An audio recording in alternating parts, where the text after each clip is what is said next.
What's up? What's up, flooring family? Going. Welcome everybody to the huddle. We come at you every Wednesday. No, I lied. Tuesday. At 3 p.m. Central. Rick James. Rick James. Can't say the rest. So we're here to, continue the discussion every week about how to maintain forward progress in your flooring career. So this week, with me as always, Daniel and Jose Gonzalez from Preferred Flooring out of Grand Rapids, Michigan. Yes, sir. And we're going to talk about the impact of technology on the flooring industry. That being said, not just one technology. There's been a lot of things that have heavily impacted our industry. Evolution. Starting with taking solvents out of our adhesives. So we'll be flooring nerds for a few minutes here and discuss that. Back in the 90s or whatever, when they, I guess it was early 90s, late 80s, they started taking solvents out of our adhesives, really driven by the EPA to reduce, solvent-based materials going into landfills. What is EPA? Were you guys, yeah. No, for people who are listening. Did you guys install back in the mid 90s? Late 90s. Late 90s. Like late 90s. Okay, Last 2 years. Do you happen to remember like unitary backing on carpet? Yeah. Oh yeah, Unitary we still deal with that. And Lee's. What's that?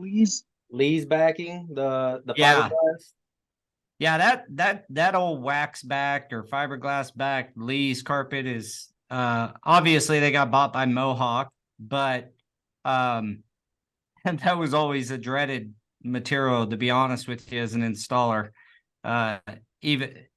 Whether it was the fact that the stuff just gathered on your knife and it was hard to keep a clean blade or stretching. Hard to run a row. It's hard to seam up. Running a row, the whole bit. But I ask that because the unitary backings, when they took the secondary backing off and the glue, that product came out, and the reason they had that product, just to digress for a moment, was to help eliminate or reduce zippering when a thread was pulled on a broadloom carpet. It had a really high PSI, when you'd hook a I'd make stuff up if I knew the piece of equipment, I'll call it a micrometer. That's completely wrong. But, to test how many pounds it took to pull out a loop, the unitaries had, I think it was 25 pounds, and regular action back had 8 pounds or 6 pounds or something like that to pull out a loop. Oh, after it was adhered to the floor. Just or installed. In general. Oh, really? Yeah. But that all happened about the time they took the solvents out of the adhesives. And so then these weaker adhesives, you had to add so much adhesive to that unitary backing to just get it to stick to the floor. I guess I was just seeing if you guys experienced that at all. We had one heck of a time with that product. But that being said, once they took our solvents out of our adhesives, they got much weaker, and they didn't really have a technology to backfill it, like to just come in with a great adhesive product. Do you guys have any war stories? So, first I do remember so back then when I started, I was still brand new, like as far as the science behind everything, totally oblivious, right? But I do remember when the adhesives changed, because we went from what we were calling premium adhesives to this other stuff that was skinning over, and it just wasn't holding its tack anymore. And I obviously didn't know why back then, so I was kind of following the lead, and it actually didn't make sense to me for years later as to what happened. But I just remember not being able to get away with a lot anymore because that adhesive wasn't going to stay tacky for so long. I couldn't come back and throw a little bit of steam on something and resituate a piece or resituate a pattern, it was in stone, brother, and we couldn't do that anymore. It So dried out real quick it too. dried out, yeah, yeah. The difference from concrete to wood substrate as well. Like it's like, man, what is going on here? Like, Yeah, I let me remember. catch cheap I know stuff. plenty of times. Go even today. You go pull up an old carpet. You can tell which one had if it was an old solvent adhesive because it's still got some tack to it, still got some grip. Yeah, And then the old water based adhesives that were new at that time, really crystallize and dry out, and it's like you can scratch it off the concrete off the substrate with your fingernail. yeah, So the improvement of that, I think today we all have our favorite adhesives, which we might name drop a few, that they've gotten way better at, their technology, and that's been a big improvement. Because right along with that, when you take solvents out, now you also have a much more sensitive floor to moisture. And so we've dealt with all those things. And at this juncture, there's plenty of new adhesives out that go 99, I think some even, claim to go up to 100 RH. So let's name drop. What's your favorite pressure sensitive high RH adhesive, guys? Oh, we just got done using some for a project that we did If you about want 2 months to. ago. Well, technically it's not pressure sensitive though, but he's talking about Taylor Resolute, which Yeah, is the yeah, no moisture testing needed. But you do have to realize that when you get into these adhesives where you don't have to test the moisture, what ends up happening is there's a process involved, right? Because anything underneath that can be affected by moisture has to be gone. Yeah. yeah, So you Yeah, can't 100%. go over old gypcrete or old gypsum based white floor patch. yeah. You Call it gotta good. remove everything. Yeah, And, so and technically you're supposed to get down to the concrete, right? Because any patch that's on there anyways is technically not moisture resistant, like the Ardex MRF or the Utsine 890. So in order to, uphold the warranty on everything, you also have to get down to that concrete and then use a prep that's going to be resistant to that moisture as well. Yeah, good point. And that's newer too. If you look at that yeah, moisture 100%. resistant It's patch still brand wasn't a new. thing. I think anything less than 5 years old is still brand new, right? Like that's still brand new. Like some people still won't. Some people might not even know that some of that stuff exists yet, and that sucks to say like that, but it's very true. Um, Anything under 5 years old is still brand new in my eyes. Yeah, but I think that the technology, man, my screen, sorry, is really whitewashing out because of my white shirt. Sorry, guys. Oh, That you're was fine. because of your skin, my bad. It's my teeth. You got a better tan than you do, Daniel. My curly smile. Well, you know what? I mean, that's true that it's new, but did it change? Did it actually help the industry kind of? I think the water, higher moisture resistant patches and adhesives have been a huge, game changer for most companies that have been through that time period where you used solvent based adhesives. I mean, I literally used to use it was I believe it was Parabon 4023. It was a red Monobond. label. And that stuff got replaced by 4099, which was the gold label water soluble stuff. And we had a whole bunch of buckets that the company I was working for had bought, and we were still using that for probably a good year after they quit selling it. It was so good that as our stock went down, you kind of had to make this judgment call, like, do I want to use this up? Like that last bite of really good pie or something. Is this job worth to use it on right now? Yeah. Yeah, it was that big of a difference between the two. So, what other technologies? We got tools. What do you guys think of? Just to name a few, I think the demo machines Uh, have been around for a long time. Demo machine, dude. Those, So that right there in itself was a game changer. Man, the amount of demo that we've done by hand in 1 inch strips, or just pulling trying to pull the carpet out and just pulling the layers, the naps would, the fibers would stay glued down, but you'd be pulling the scrim through the fibers because it's so stuck. yeah. And it's just I don't know, man, like the machine worth its weight in gold. There's so much though. I don't know where to start and stop on that. There's just so much. Lasers We don't have to for start or slowing stop things up. nowhere. We're starting on demo machines, and we're going to go all the way Well, through to dustless tile saws. because you Man, think about the demo machines, and then you get back to unitary back, because once you tried ripping that up, it was just stringing, right? Yes. Yeah, it was like it was a pain in the butt, and then it pop you in the knuckles. Better wear gloves, Yep. all that kind of stuff. well, even now the demo machines from the ride-on that we bought, I feel like we just bought it, but it was a long time ago. Our oldest one till now they have the radio control ones where an operator doesn't even have to sit on the thing anymore, and operate it. Like, come on. I mean, I'm just jealous because I don't have one, but those I can't remember the last time we didn't have a demo machine. Well, those really got popular in the early 2000s, mid 2000s. Yeah, Is, when they really started. Um, I think that's when National kind of got into that game pretty heavy. I'm sure the Bronco was around.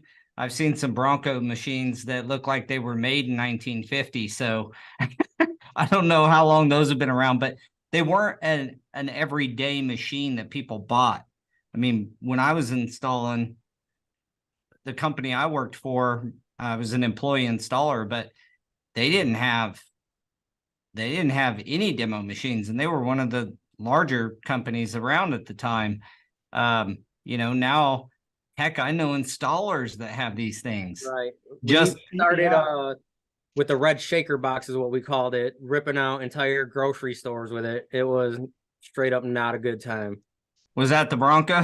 No, it was the No, the hand the walk behind. Oh walk yeah, It was behind with a the yeah, weight it was on the a with the weight on the front, that it just had a screw that you tighten and then it would fall off every 5 minutes. yeah. It was yeah, it's incredibly loud and Yep. uh yeah, somewhat inefficient. I'll tell you another that tool. one, and then the orange one. I'll tell you another tool that's a handheld that does a wonderful job. And I don't know when they started making these. Do you guys know when they started making little eddies?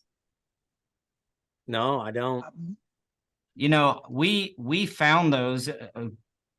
Oddly enough, Home Depot was rents them, and I think we rented the first one. I was like, why in the hell don't we own some of these? They were like eight or I nine don't even hundred know what you're bucks. talking about. It's comparable to like the little wolf that we got. Oh, it's like the Duro. Yeah. It's Okay. it's like that, but shaped a little bit differently. And Yeah, it's basically, it's got a pole on the end of a motorized it spin. I forget the RPMs on it, but it speeds at an incredibly high RPM. The vibration is so high that Okay. it's not as loud. And that thing for a handheld um is really, really effective. And Gotcha. then you guys work with the stubby, right? You want to Yep. tell us a little bit about that? Oh yeah. The flash cove roller, right? It's a real specialized tool, except for once you get it, you start using it for everything. It's comes in a few sizes. They have the cap roller as well, and then the corner roller, and then two sizes for the cove stick, depending on what size you're using. But I actually the inventor's name is Daniel as well. He's from Australia, and he was posting about him, and I was like, you know what? we do Flash Cove all the time. Let me see what they're about. So I bought a couple of them, started using them, and I was like, yeah, this is probably something that needs to be in more installers' hands. So we just bought a bunch of them and we started selling them on the website. And I mean, everyone that has one loves it. I have never had a complaint on them. It seems like they've come out with some more, right? Some different Yeah. roller profiles and Yep. such. So you have one for the cove cap that you tuck the vinyl into, and then one for the corners. So if you like to not have your seam right in the corner and you like to fold it, I think they do that a lot overseas. So yeah, I mean, So on the inside corner, you'd almost kind of reverse Yeah. butterfly it. yep. Gotcha. Yeah, I've never done an inside corner that way. Me either, but Easier to weld, I bet. Even though it's at an angle, it's still a flat surface if you reverse butterfly that thing. I don't know. Huh. It comes down to that. It comes down to that point, though. Yeah, it comes down to sneaking it behind that cap. Yeah, true. Well, the looks like I went ahead and looked it up because I was curious. Lil Eddie came out in 91. Yeah, this Danny right here on YouTube says that he's been using Eddies for 25 years. Man, Yeah, they are awesome. For little handheld demo machines, they work wonders. And it's one of those tools that you don't know it exists. And then once you finally get your hands on one, you're like, how did we live our lives without this thing? Yeah, and if you're one of No. our guys, you're like, how can I modify this thing? So our guys take the handle because there's a handle at the like end. that. They take that off and put a kicker, the butt of a kicker on it so they can lean on it. So they can lean on it. That's Yeah. a good idea. Instead of pushing with your hand, you can just Yep. lean on it and yeah. Better What I other remember. I tool- remember the first demo machine we actually purchased that was a game changer for us. Besides just like renting the red shaker box, was on Craigslist. I found an old original turbo for sale for $100. And I was like, what? And it was, I remember it was out in Cedar Springs. It was about 30 minutes north of Grand Rapids. And I told Daniel, I said, dude, I have to leave work and go get this because we need this. And it's $100. And he was like, yeah, bye. So I went out there, it turned on, and I was like, would you take 80 for it? And the guy looked at me and said, you and I both know what this thing is worth. I'm not taking any less than $100. I said, you're right. I'm sorry. Here you go. still trying to get a deal on a deal. My man. Yeah, man. I think we made that. We made our money back the first time I rented that out to someone. But So and what then tool, the- tool technology's been But- like real game changer for you outside demo machines and the stubby? D-cut. The D cut for millwork base. Amen.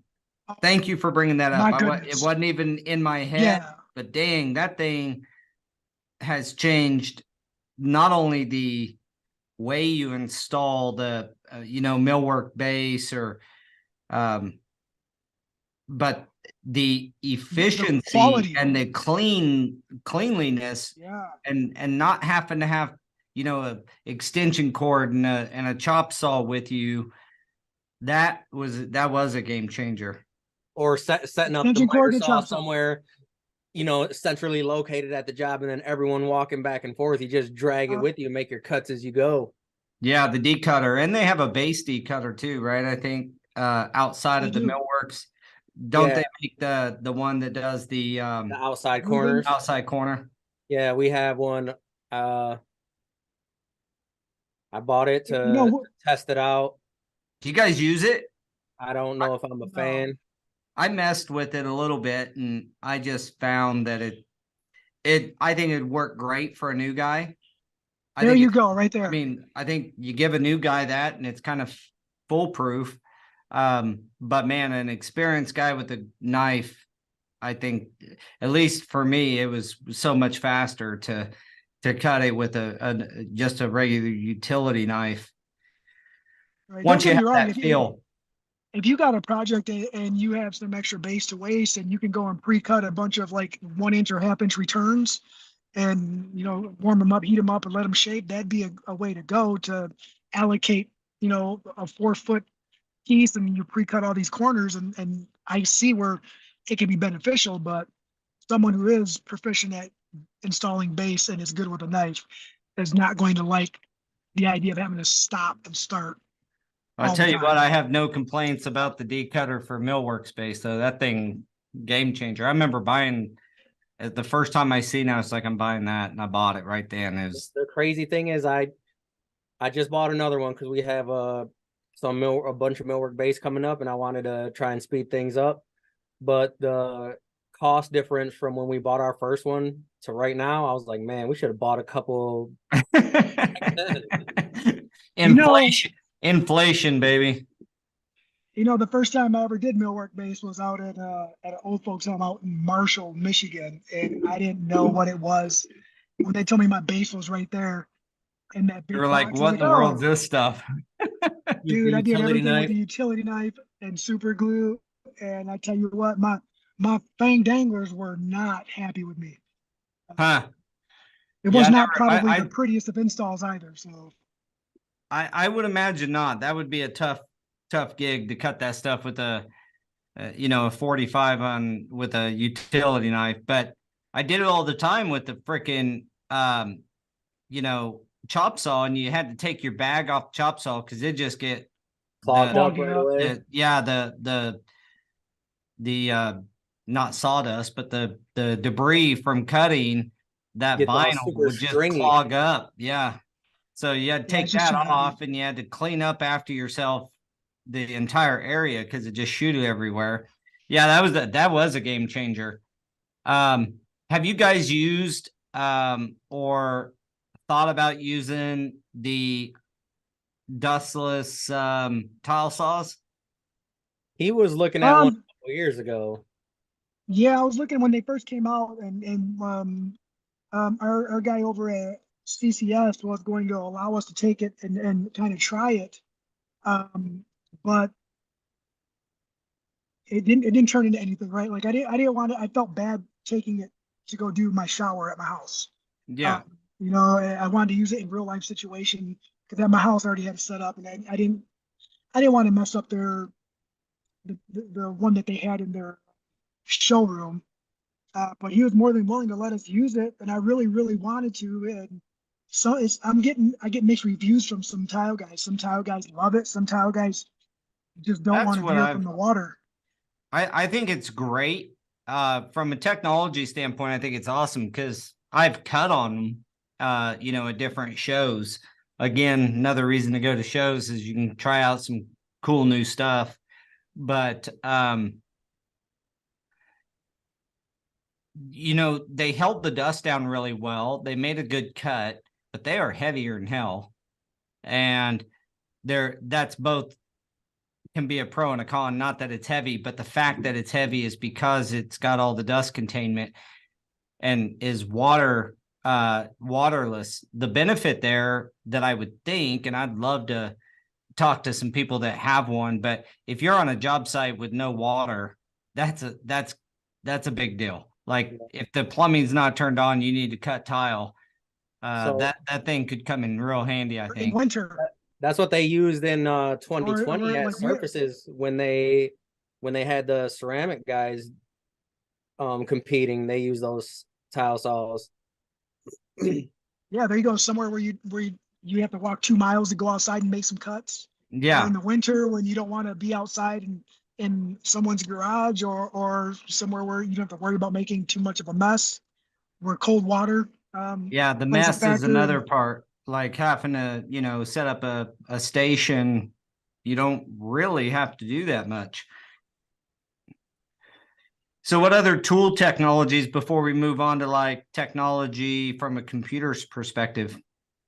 Dude, lasers have come so far. Just and I'm thinking more along the lines, not only just the small ones that people are using nowadays to set backsplashes to make it easier for all that, one man job, or like I'm talking like the large format projects where you got patterns upon patterns, and you're going in and around, grocery stores with all these patterns and different types of flooring.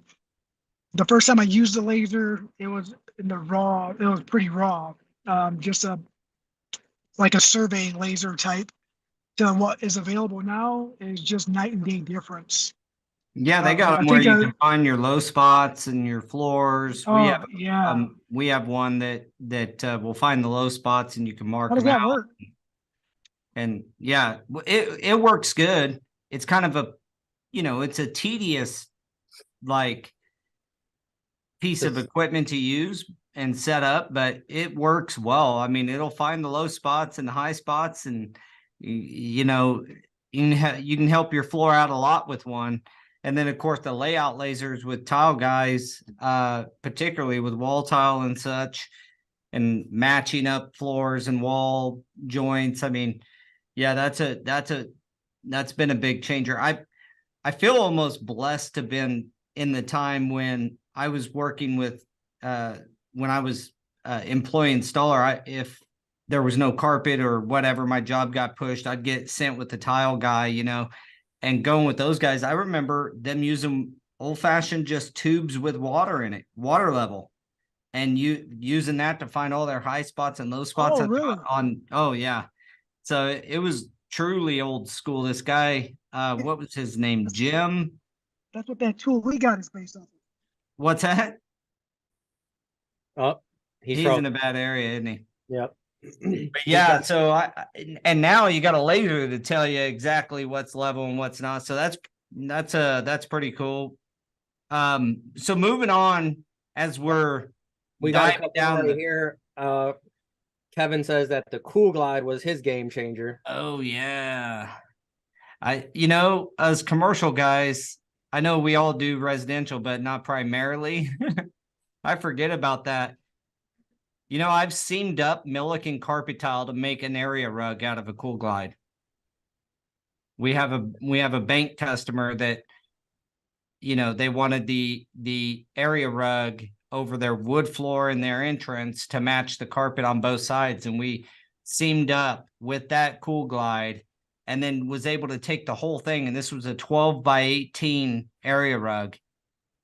We seamed it up and was able to roll it into a big roll and take it out to the job site. Nice. And kudos to Mr.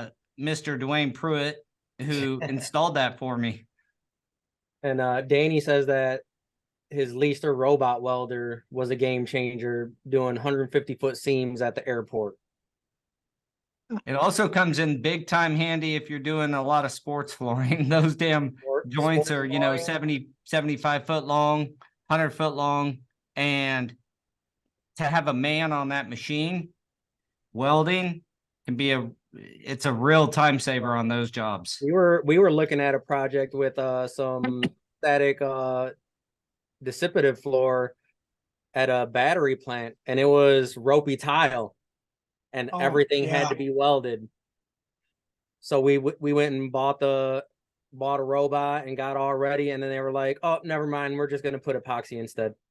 Oh my goodness! But guess what? We still got it. You still got a robo welder. That's cool. Yeah, those things are awesome as well. That's why I like to get input from people, because it's hard to remember everything. That's a big game changer.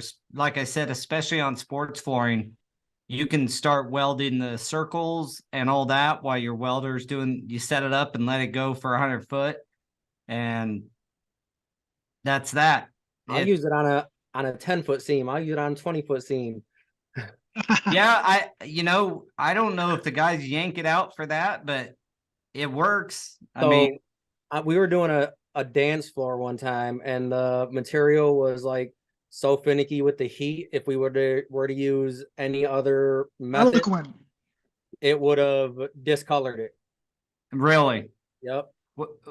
So yeah, it adds that consistency of movement to your. You don't have to worry about you don't have to worry about your arms doing this, the cord getting in the way, and you moving and then discoloring something. Yeah. Don't forget about toolboxes, guys. Like I know that sounds kind of dumb, but the stackable toolboxes that Milwaukee came out with, and I know Oh, there's copycats now, but those are awesome. dude. Look, I know I that's got No, a- it took Daniel two. It took I got my Daniel camera 2 equipment years. in I one. told him, when I stepped into the office and I bought some toolbox for my house for personal use, I told Daniel that these are the best toolboxes I've ever seen in my entire life. This is like 4 years ago, maybe 5 years ago. About no, these are fine. Our toolboxes are fine. Like 2 years later, he's like, I'm sorry, dude. They're awesome. Yeah. Well, you can't beat pulling your tools instead of carrying your tools. And I tell you what, those are nice. Several other crews have them. Well, let's move on to, we're about halfway, at least time frame wise. What about, it's hard to not mention the cell phone when you start talking about technology and you start Oh, talking man. about game changing. Yeah. Computer in your pocket. Yeah, like I know this is a flooring based podcast, but at the end of the day, just receiving, nowadays we have other technologies. I'll plug Go Career. We've had a couple episodes where we did a deep dive in that. So if you're watching and you don't know what Go Career is, there's a couple episodes out there, or you can always reach out to us for more info. But there's other technology to use the phone, but the phone itself, whether it was getting an email on your phone or getting just receiving a phone call. I know I'm dating myself here, but I remember pulling over to payphones to make phone calls. So I am old enough to remember when payphones actually worked when you put a quarter in them. Right now, you just, hey, we need updates. Yeah. Go. Yeah. That's I all it remember takes. payphones too. I remember payphones and beeples. I remember my friends getting in trouble because I had a pager that was I bought it very cheap, and in order for someone to page me, they had to pay 25 cents off their landline to send me a page. It was good for me, but man, that and just to date myself too is I told my son to videotape something the other day, and he said, Dad, why do you always tell me to videotape it instead of just record it? I was like, what do you mean, dude? I said, videotape it is recording it. He says, but I don't know why you say videotape. It's just He's called got recording. he's got a valid point. does. He You're It's does like- have a valid point you're there. not It's putting like, it on hey, video Can tape. you roll the window down? Roll the window down. Yeah. Oh, I thought you were telling me. I knew Well, exactly what you're talking about. When you got that, yeah, I um, mean, if you think about it, we're just talking about payphones and pagers, and you're sitting on a video call in your vehicle Right. I know. on a cell phone. And my son asked me if they had color TV in the 1900s. Yeah, eventually. When you think about that, we were born in the 1900s, guys. That's messed Amen. up. Yeah. Well, we're not showing our age. We all look well, you two look very young, and I'm Oh, come on, pulling come up on now. the rails with the white chin.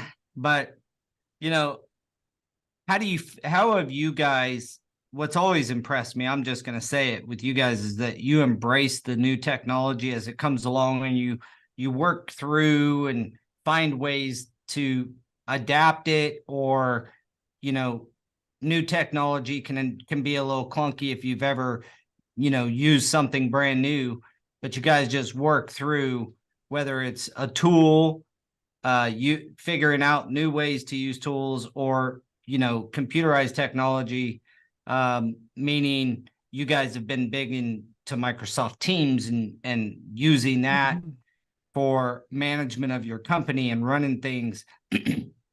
So what other types of things have you guys done that hasn't actually improved your business from a technology standpoint?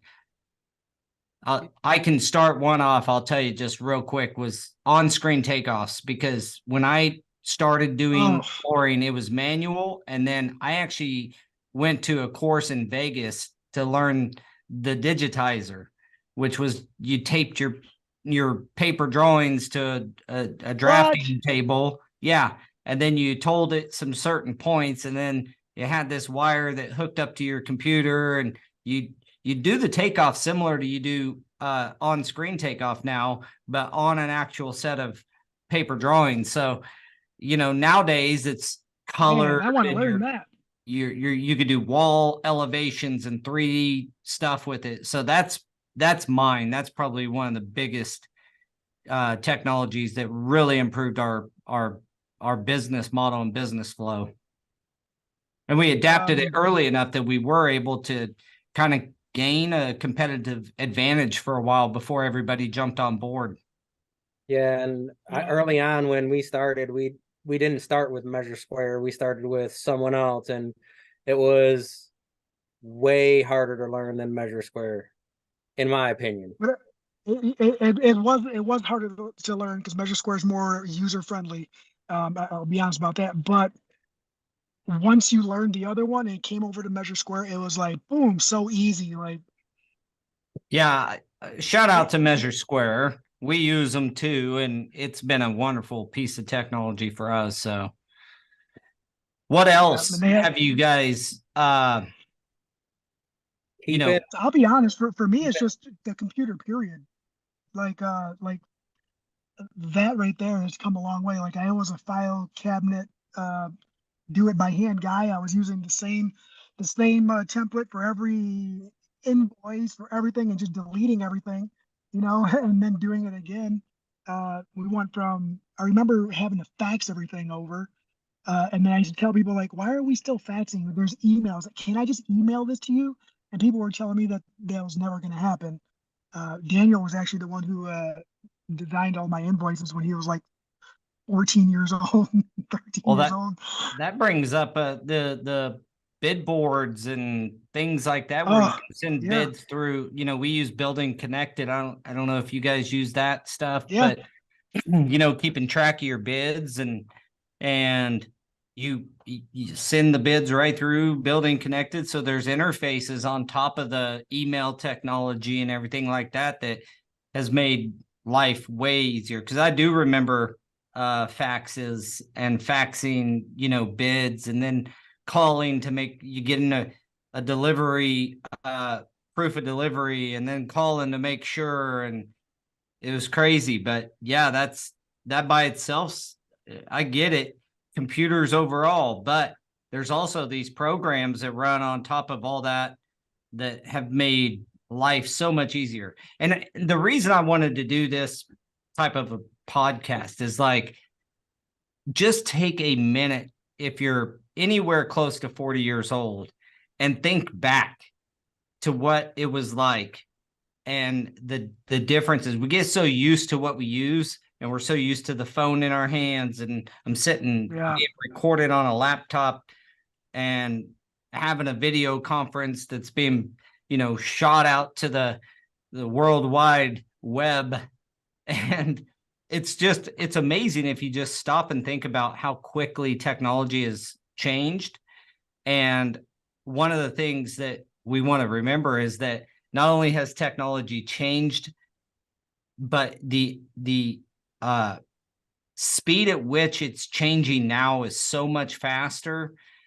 Like, it's like that. So staying on top and staying out front of what's new and what's happening is like you can gain competitive advantage over your competition if you're quick to adopt technology, because there's a lot of companies, a lot of people that are a little bit, adverse to it, or a little bit that was me.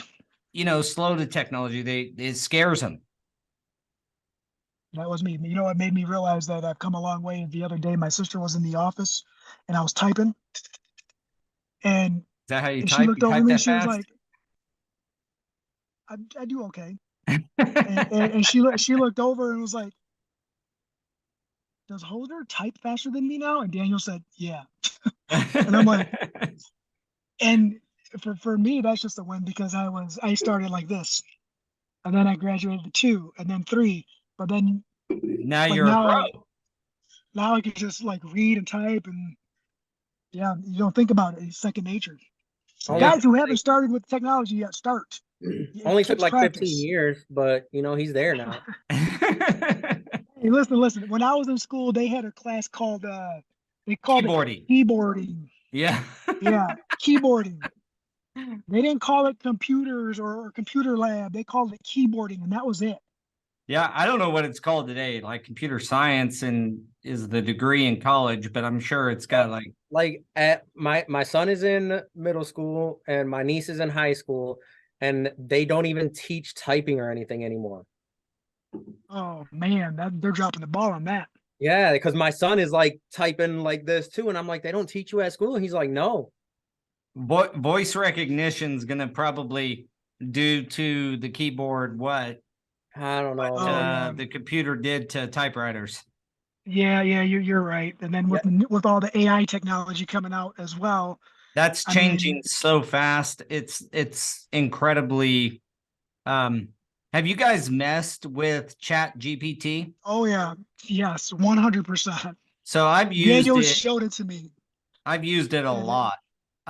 blew Just my trying mind. to figure out how to train it and teach it different things.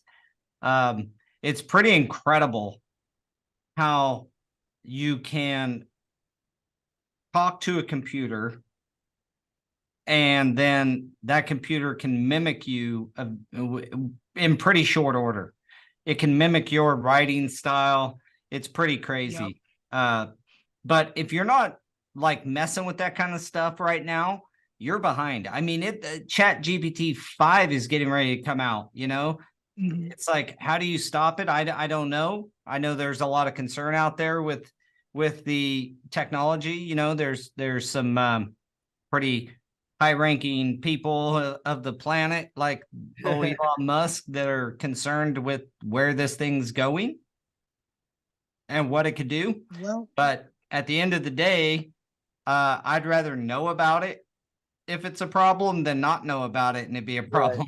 At least I can understand it. So I would encourage everybody to, embrace the new technology as it comes out and get to know it. yeah, And the you thing better about learn how to chat, use it before Arnold passes away. Because once Arnold passes away, then they're gonna go ballistic. They know that they're safe to do whatever they want. talking about California, Schwarzenegger. Yeah, I the thing about Chat GPT though is if you put crap in, you get crap out, right? You got to be real yeah. specific in everything that you're putting in there. Yeah. Yeah. And ask it questions. Just fool around with it. I think it's free basically for if you are just trying it. I know they have paid plans, and I'm not a Chat GPT spokesman or anything. I've just used it a little bit I've messed with it a lot of it, but I've actually applied it in some writing, some content creation stuff here and there. It's pretty powerful. I started using it with our job descriptions and stuff. Like Yeah, Tell dude, me I about thought you were that just really smart. for looking for employment job descriptions type thing. just yeah, well, right now the job descriptions that we're going to be handing out to people and stuff like that, it's putting the information in there, seeing what it thinks, and then it comes back with Mm, some pretty good stuff. That's cool. that Yeah. is pretty So sweet. there again, my point's taken. You guys have already been messing with it and got some experience with it. How do you see utilizing that type of, you've already mentioned one way, how do you see some other ways that, some of this AI stuff could be used? I see it being very helpful in updating, which I probably should update now, is like terms and conditions of contracts, to have the correct legal um verbiage in there, right? So that way you're protecting yourself. But like Daniel said, it's a matter of asking it, asking the right questions in the right format, so that way you get the right result. Um, but I can see that being a benefit, and then it's going to benefit everybody like that. Like you're going to be able to copy and paste someone else's contract in there, Mhm. and then it's going to interpret that for you, and maybe there's something you Essentially, don't understand. I mean, essentially that's what you're doing. I mean, it gets its information from Everyone. from who has Yeah. put something on the internet at some time in the internet's history. And so it's gathering all that data, gazillions of bytes of data, and it's right there at your fingertips. And so, yeah, I think However, asking the right questions, I found it pretty useful in just quick, concise emails. If I am too emotionally charged on an email, oh I've had yeah, it that's a write good an one. email for me. How would you respond, you know, To or this respond to email. this, and then tell it what to respond to. It'll shoot your response. Tune, and you just guide it along, and before you know it, it's written an email where my emotionally charged email would have been maybe come off wrong.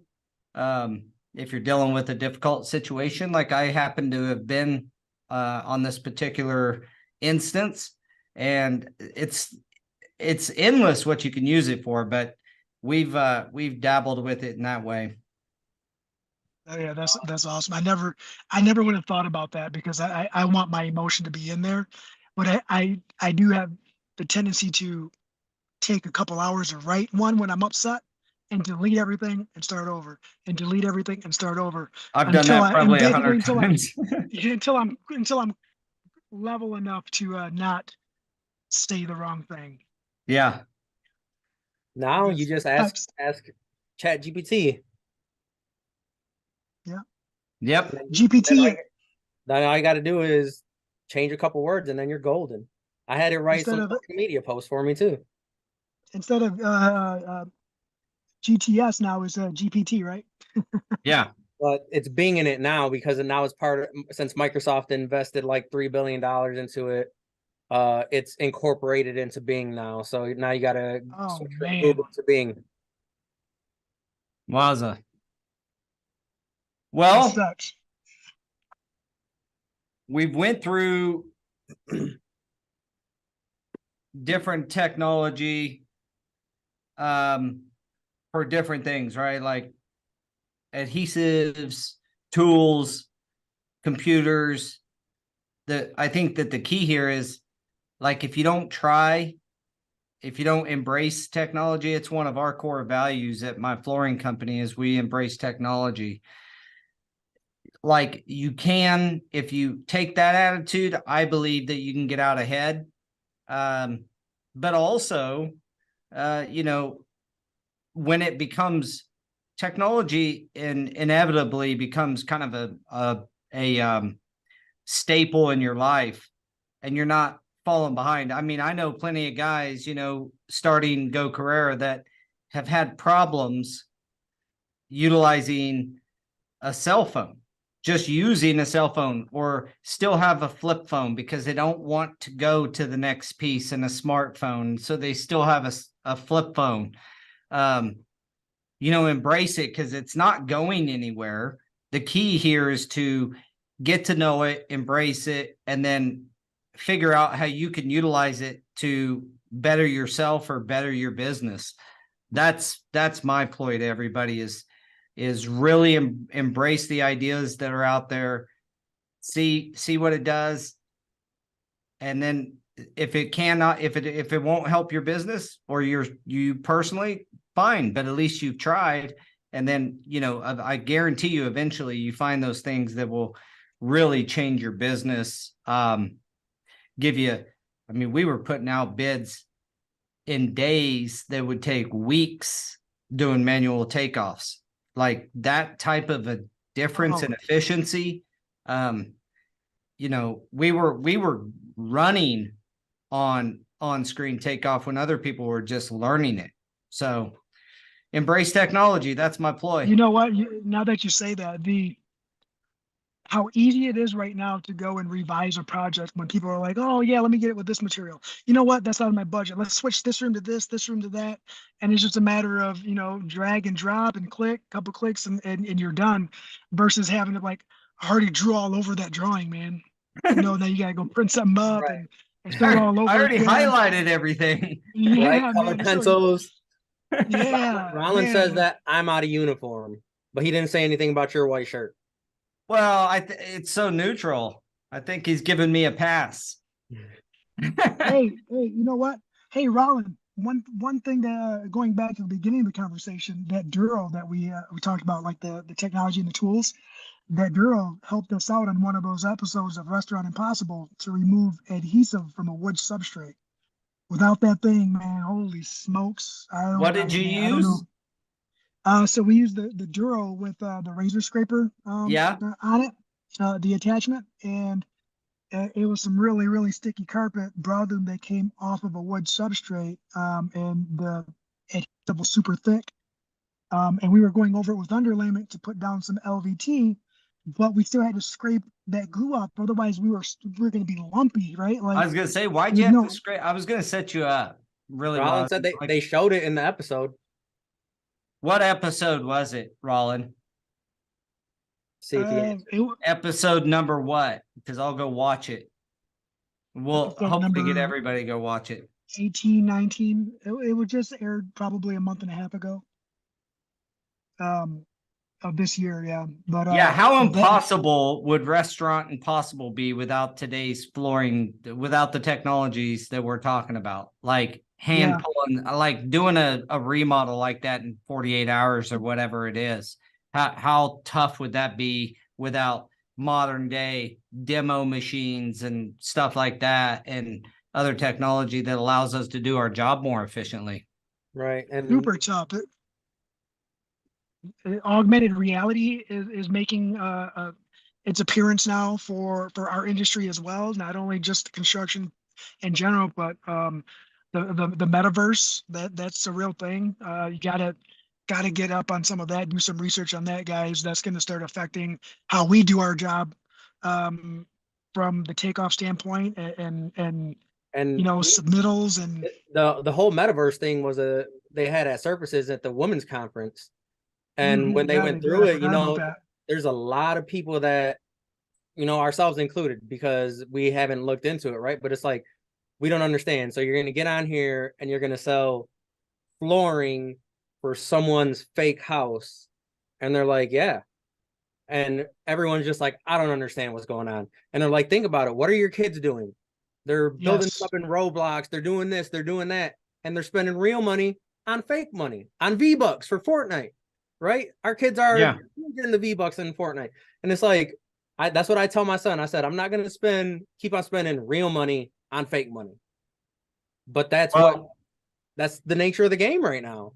Well, I hear that some of the engineering, they're coding some of the stuff to, even push engineering and stuff like that a little further. And I could imagine your model home being in the metaverse where you can go physically walk through it before it's ever built to make any upfront changes before your actual home's built. I don't see a future where humans who are social animals completely abandon reality and go into the metaverse, but I could see it as a very useful tool for stuff like that. You design and build a house in the metaverse for next to nothing, have the customer walk through it, make sure that there's no changes, or even a full building.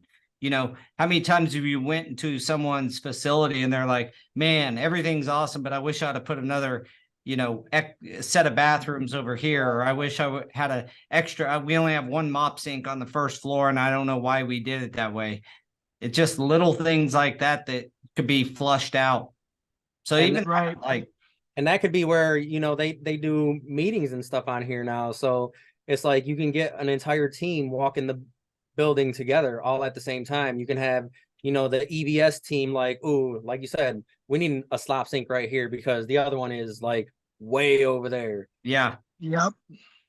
Yeah, it's that kind of thing. I mean, video technology like we're on now, to get eyes on the job site and stuff, that's one of the newest features coming out on Go Carrera, is a piece of video technology that allows you to mark up on the screen from your office to like specifically tell your field staff, or maybe it's superintendent you're trying to explain something to, I can literally start a call with somebody in the field and I mark a circle on my screen. It shows up on their screen so they know exactly what I'm trying to tell them, and vice versa.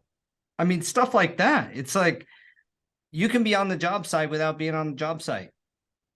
Yeah, 100%. I mean, today I went right before I got on. That's why I'm in the truck. Is we had something pop up. I had to go measure it, and I'm documenting everything on my phone in a program and walking through and videotaping it and putting commentary to it, so that way I don't have to explain it again later on. Yeah. Like this is it. Hey, watch the video. So it's a 1 minute video. Watch it. Or we have 10, 30 That's second videos. that's a great idea. I don't know why I've never thought of doing that. I don't like say I don't like That's a don't like great saying idea things to do that. because I gotta I just say wish that that I could integrate it into some of the measure programs that we use while we're out in the field, and I know that some of that is available as long as you're uploading it to some of like that Construct Connect or Building Connect or whatever. Like some of that's available, but you have to upload everything, right? yeah. Live and in person, going ahead and doing that right there in the program itself would be worth its weight in gold. When you're doing the actual measure, that you don't have to, then everybody has it who has access to it instead of you having to upload it and trying to Well, reformat it so that way another cool point that I think that brings out is the fact that technology's there, but how you use it and the ways you use it, if you get creative just like that, like a video of the job. I take video, but to then voice, to actually record what you're talking about, and then use that as a tool to make sure that when your crews go back to do the work, that they have some guidance, that kind of thing. Is that how you use it? Yeah. That seems genius to me. And that's just Yeah, it is. using technology in a different way. And the idea came about a long time ago when we were working at places where you got to go in the back door with this key in the back. You have to explain to someone how to get around to the back door, right? So I just started recording it, and then you open the door. Now we got to walk through the kitchen into the dining area by the reception desk, and then here's the keypad to punch the code in. This is the code, and then I'll hold the camera back and I'll put my finger in it, and I'll actually go through the mode. Like I try to do stuff like try to make it as easy as possible. Well, that's how good. I Um, tell you what, Google Earth sure helped a lot with telling crews what door to go to on a building and that kind of thing. I mean, it's all cool stuff. You just got to embrace it. yeah. Well, guys, And we're it- already at the end of the huddle. That went fast, and that did go very fast. we could talk probably, another half hour on technology, but it's a broad topic. I think that, like I said earlier, and I know you guys agree. It's like embrace it, try it out. If you don't like it, you don't have to use it, but at least you know about it. Right. And from somebody who's came from old school and a little stubborn, and you guys out there, young guys, older guys, women, whoever, it doesn't matter if you understand it or not. Just understand that it is there to make life easier. Understand that it will make your job a lot easier. You don't have to understand it or how to do it. Just understand that if you're not using it, you're losing something. Well, yeah, it certainly has the ability to find a way that it fits for your business model or your personal life or what have you. I know a lot of guys that have their goals written down on a goal tracker that's, an application on a phone. So, I mean, just find the stuff that works best for you, and give it a shot. You're going to find some stuff that's really cool. I mean, just password savers. I mean, even that, if you, Dude, what's that? without that, Keychain. I would be lost. DJ. Yeah, exactly. No kidding. All right, gentlemen. Well, it's been a pleasure to chat with you again today. And As always, we will always catch you is. next week again. As always, I fully appreciate you guys always being on here and bringing up these thoughts and ideas. It's awesome. So appreciate you, and we will talk soon. Sounds good. Yes, sir. Appreciate you, Have a good day. Paul. Thanks for joining, everyone. All right. See you guys. Later. Bye.